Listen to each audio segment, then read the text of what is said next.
Mbunge wa viti maalum kupitia chama cha ukombozi wa umma CHAUMMA, Bi Sigrada Mligo amesema haungi hoja ya kufanya maridhiano baada ya matukio yaliyotokea Oktoba 29 wakati wa uchaguzi mkuu, akieleza kwamba serikali ilipaswa kusikiliza maoni ya wananchi.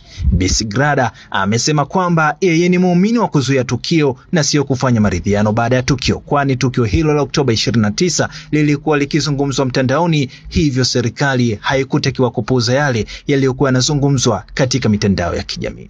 Kuhusu yaliyotokea wakati wa uchaguzi, mimi binafsi siungani sana na hoja ya kufanya maridhiano baada ya matukio. Mimi ni muumini wa kuzuia tukio na sio kufanya maridhiano baada ya tukio. Of course, kabla ya lile tukio la siku ya uchaguzi, watu walikuwa wanazungumza mitandaoni kwamba tutafanya 1, 2, 3. Kwenye nchi ambayo iko serious, haikutakiwa kupuuza yale yanayozungumzwa mitandaoni.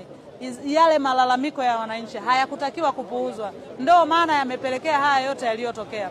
Ina maana serikali ingechukulia serious malalamiko ya wananchi, haya mauaji na vifo visivyo vya lazima visingetokea. Sasa tukiwa taifa ambalo tunasubiri yatokee ndo tuanze vikao, wakati watu wameshapoteza maisha, watu wameshapoteza ndugu zao, watu wamepoteza mali zao, haisaidii.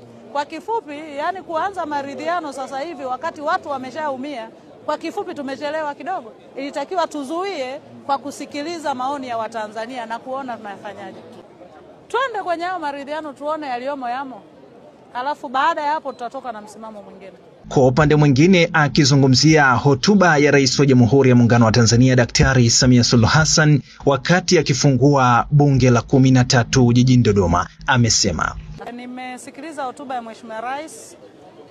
Kwa kifupi, hotuba yake ni nzuri kwa kifupi, kwa maana ya kuizungumza. Kama itaenda kutekelezwa kama ambavyo imezungumzwa, basi tunaiona Tanzania nyingine.